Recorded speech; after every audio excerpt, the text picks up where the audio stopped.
Hello everyone, good evening. I hope आप सभी स्वस्थ होंगे, मस्त होंगे, अच्छे होंगे।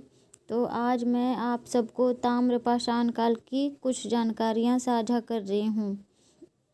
मनुष्य द्वारा धातुओं में सर्वप्रथम किसका प्रयोग किया गया? तांबे का।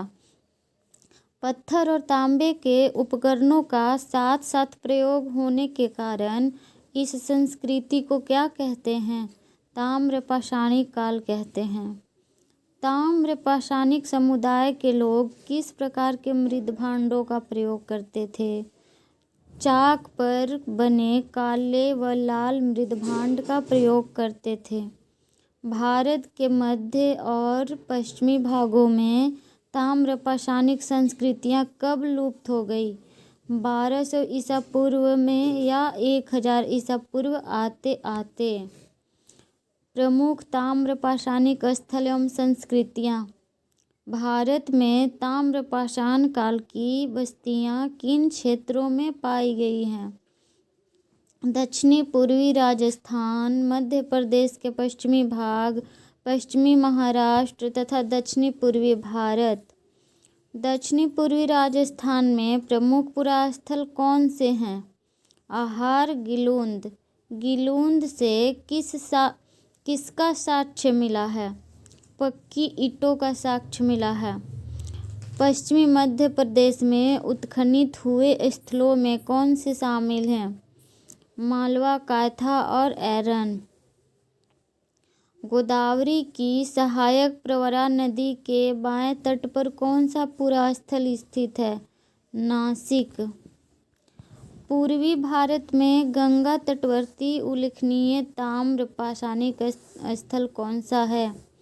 चिरांद। कौन सी बस्ती किलाबंद है तथा खाई से घिरी हुई है? इनाम गांव। किस स्थल से कच्ची मिट्टी के मकानों व गोलाकार गड्ढों वाले मकानों के साक्ष्य मिलते हैं? इनाम गांव। किस स्थल से तांबे की 4 प्रमुख वस्तुएं जैसे रथ चलाते हुए मनुष्य, हाथी, सांड, गंडा की आकृतियां प्राप्त हुई हैं? दायमाबाद। नौदा टोली का उत्खनन किसके द्वारा किया गया था? HD शौकलिया। कौन सी ताम्रपाषाणिक संस्कृति हड़प्पा संस्कृति के समकालीन मानी जाती है? कायथा संस्कृति। किस संस्कृति में सोने के आभूषण पाए गए हैं? जोरवे संस्कृति। अब हम लोग ताम्रपाषाणिक काल की जीवन और संस्कृति पे आते हैं। ताम्रपाषाण युग के लोग प्रायः किन अनाजों की खेती करते थे? गेहूं और चावल। ताम्रपाषाण युग के लोग किस देवी की पूजा करते थे जिसका प्रमाण स्त्री मूर्तियों के अधिक संख्या में प्राप्त होने से मिलता है? मातृदेवी। मालवा और राजस्थान में मिली मिट्टी की रूढ़ शैली में बनी वृषभ आकृतियाँ क्या सूचित करती है? वृषभ, जिसे हम लोग सांड कहते हैं। पश्चिमी भारत के लोग मृतक को किस दिशा में दफनाते थे? उत्तर दक्षिण, फर्श के नीचे दफनाते थे। महापाषाणिक संस्कृतियाँ। दक्षिण भारत में लोहे का प्रयोग लगभग किस समय आरंभ हुआ? 1100 ईसा पूर्व के आसपास। महापाषाणिक संस्कृति का आरंभ लगभग किस काल में माना जाता है? 1000 ईसा पूर्व। मेगालिथ शब्द का क्या तात्पर्य है? बड़े बड़े प्रस्तर खंडों से बनी कब्रें को मेगालिथ कहते हैं। महापाषाण संस्कृति में मृतकों की अधिकांश कब्रों में वयस्कों का किस प्रकार का समाधान किया जाता था? आंशिक समाधान। महापाषाण युग के स्थलों से प्राप्त बर्तन किस प्रकार के हैं? काले एवं लाल मृद भांड। कर्नल मीडोज टेलर ने किस क्षेत्र का महापाषाण कब्र स्मारक के उत्खनन का विवरण प्रकाशित किया था? सोरापुर दोआब क्षेत्र। कालक्रम विस्तार और अंत। किस ताम्र पाषाणिक संस्कृति को सबसे बड़ी बस्ती जो जोरवे से संबंधित है माना गया है? दायमाबाद। ताम्र पाषाण अवस्था का महत्व क्या है? यह प्रायद्वीपीय भारत में बड़े बड़े गांव बसाने वाले पहले लोग थे। पश्चिमी भारत और पश्चिमी मध्य प्रदेश में ताम्र पाषाण कालीन बस्तियों के लुप्त होने को मुख्य कारण क्या है? वर्षा की कमी। दोस्तों, इस चैनल को सब्सक्राइब करें, लाइक करें, शेयर करें, बेल आइकन को दबाना ना भूलें।